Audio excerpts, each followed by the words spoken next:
Let's get this going.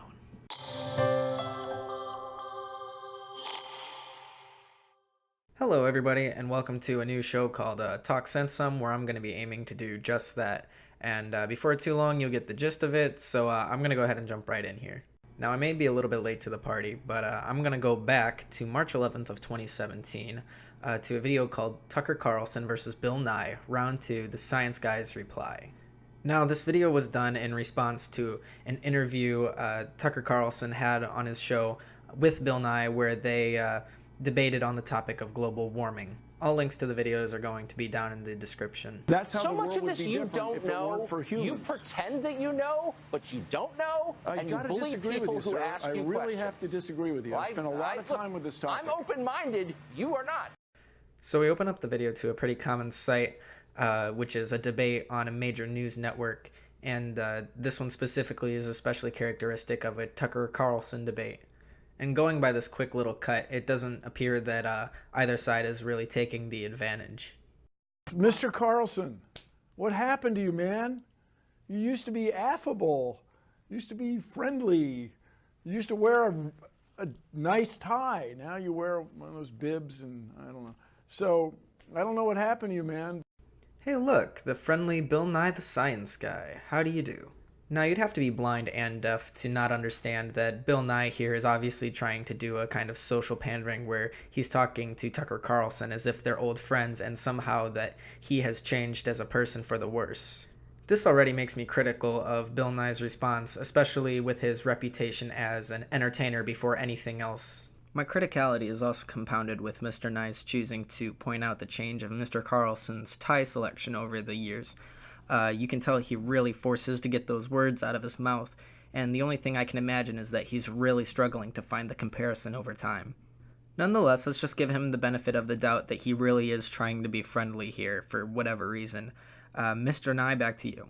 But I want you to consider that from the scientific perspective, pick the number you like, 97% of the world scientists, very close to 100% of the world scientists, are very concerned about climate change. Now that Bill Nye's pseudo-friendliness is out of the way, we really see what his message is here with this video. There's also a strange way he skews the way of saying 97% of the world scientists are concerned about global warming. For the record, the statistic is that 97% of the world scientists believe that global warming exists. Now, this is a really interesting thing for Bill Nye to bring up. First off, 97% of the entire scientific community is an overwhelming majority, and most scientists don't agree on something in that overwhelming of a majority unless it's something as obvious as, say, gravity. So already there's reason to be critical of the study already.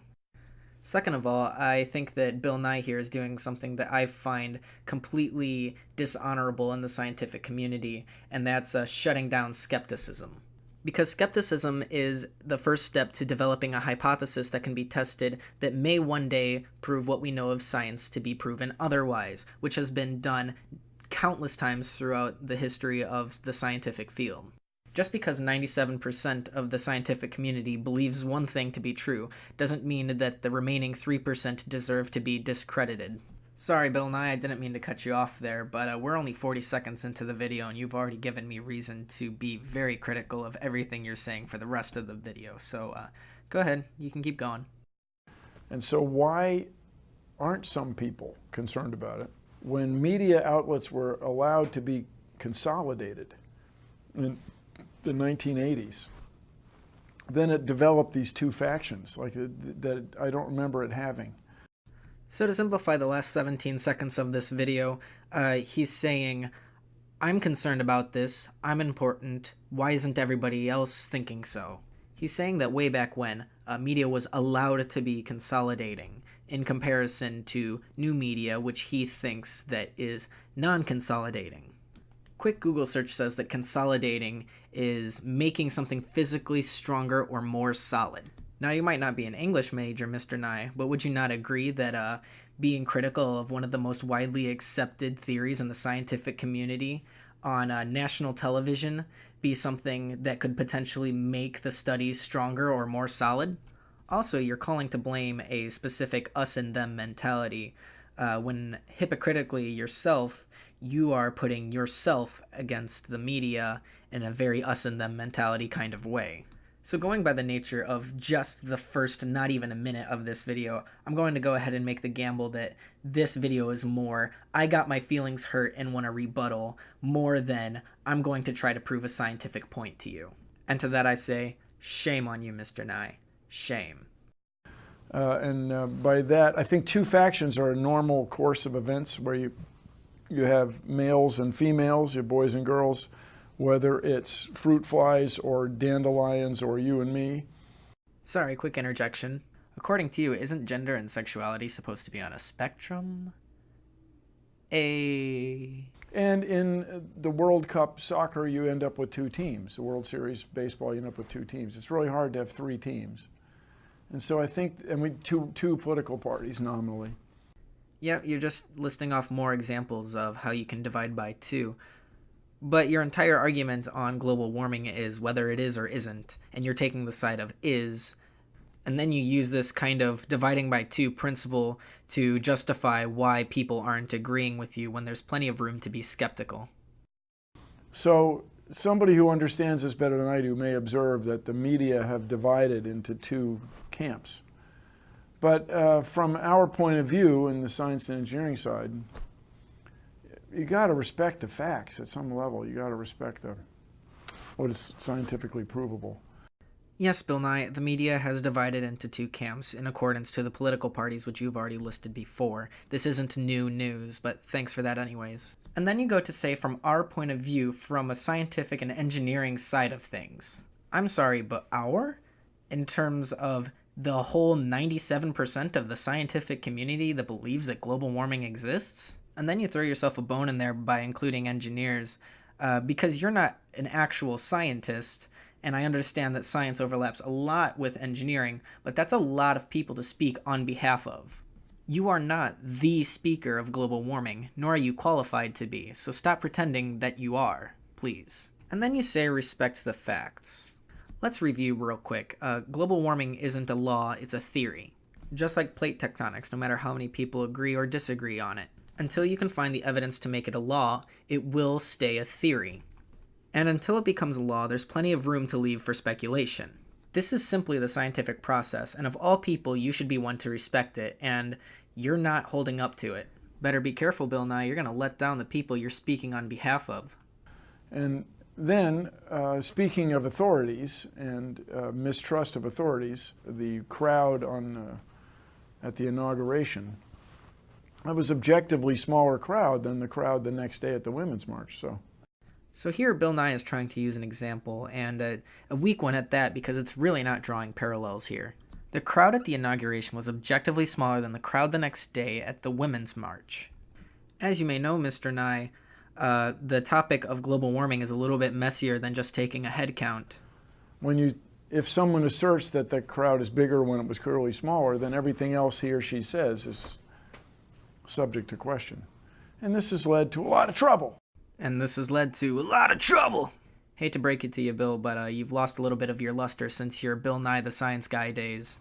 So I think, though, that built into the U.S. government, which includes the First Amendment of the Bill of Rights, the freedom of the press, built in is change. So I'm very hopeful, I'm optimistic that things will change, that my understanding is subscriptions to so-called mainstream media, Washington Post, New York Times, and so on, have gone up in response to this approach to objective truths.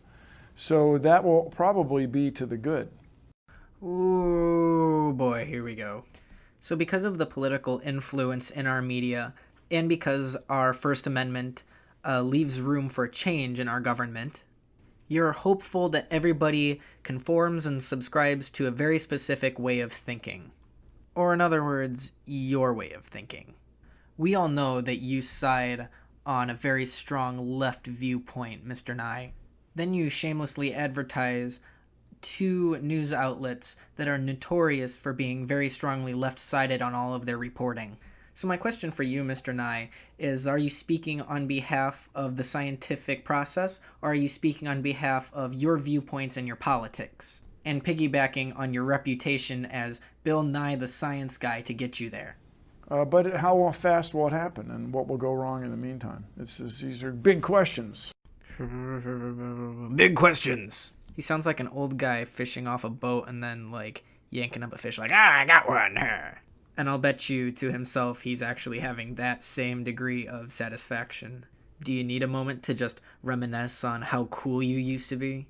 I'll be completely honest, I'm starting to get just sick of him moan about how he didn't get his way in the debate, using redundant examples to prove a point. Aren't you busy enough with your news show to be worrying yourself with one newscaster? Or did he actually kill your pride that bad? If he weren't dragging this out so needlessly, I probably would have ended this video by now, but I'm afraid if I stop now, I'm going to miss the whole purpose of why he made this video in the first place.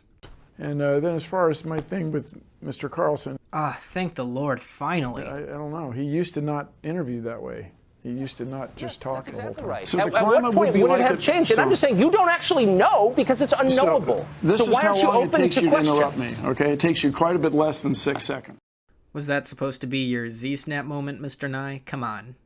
Referencing back to this original video, you weren't actually much better than Tucker was during the time of this debate. The only difference is that he didn't pull out his phone in the middle of the debate to prove it.